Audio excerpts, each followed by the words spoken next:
हाल ही में देखा गया है कि अम्बेडकरवादी तरीकों से शादियों का प्रचलन तेजी से बढ़ रहा है, जो अपने आप में एक नई क्रांति की शुरुआत है।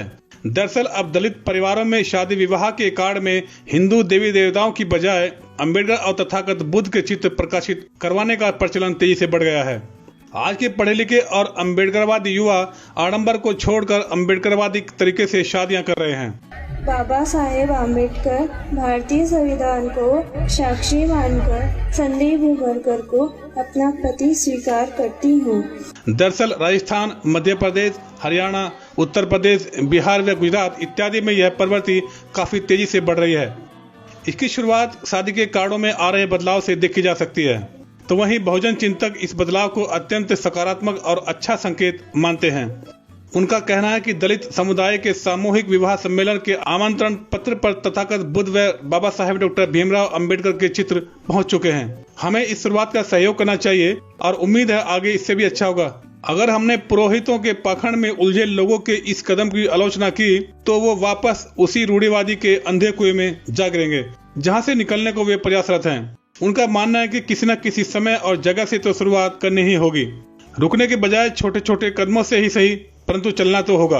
इसके बारे में खुला मंच ने जब कुछ अम्बेडकरवादी लोगों से बात की तो लोगों ने बताया, तो मेरा कहना यह है कि देखिए, बाबा साहब ने इतना बड़ा संविधान दिया, हम लोगों को गुलामी से निकाल के आज़ाद कराने का काम किया। जो हम दुनिया भर के अंधविश्वास पाखंड में घिरे हुए थे और उस अंधविश्वास के कारण हमारे पारिवारिक स्थिति दर से बदतर होती जा रही थी। हम लोग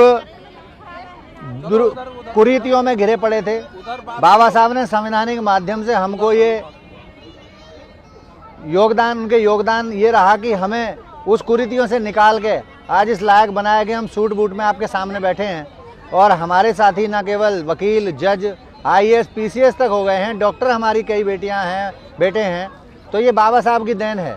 और जब बाबा साहब की देन है और हम शादी ब्याह क्या, मैं तो कहता हूँ हर अनुष्ठान में जो भी अनुष्ठान हम कराते हैं, चाहे वो गृह प्रवेश हो, चाहे बच्चे का नामकरण हो, चाहे कुछ भी खरीद फरोख्त हो या परिवार में कोई खुशी हो, तो हमें बाबा साहब को याद करना चाहिए और उन्हीं के माध्यम से हम अपने पूज्य भंते जी को बुलाकर और अपना वो जो भी अनुदान है उसे पूरा करें और बाबा साहब को याद करें हर परिस्थिति में। अगर कोई भी ब्राह्मण या कोई भी ज्योतिषी या कोई भी ये जो पाखंडवाद वाले लोग हैं आपको कोई डेट निकाल कर देते हैं और उस डेट पे कोई भी अनहोनी होती है तो उसके खिलाफ निसंदेह जो क्रिमिनल ऑफेंस और सिविल ऑफेंस दोनों बनते हैं और उनके खिलाफ हमें मुकदमा दायर करना चाहिए, क्योंकि या तो उनकी जिसको वो ज्योतिषी बोलते हैं, ज्योतिषी विद्या बोलते हैं, या तो वो विद्या नहीं है। अगर वो विद्या है तो उसके कोई सर्टन पैरामीटर्स होंगे और अगर कोई सर्टन पैरामीटर्स हैं तो उस पैरामीटर्स को फेल होने पर जिसको हमने पैसा दिया है वो हमें पैसा रिटर्न करेगा, रिम्बर्स करेगा। अगर नहीं करता तो उसके खिलाफ निसंदेह कानूनी कार्रवाई होनी चाहिए। समाज जो है एक दूसरे को देख करके मतलब अम्बेडकरवाद से शादी करने के विचार सोच रहा है।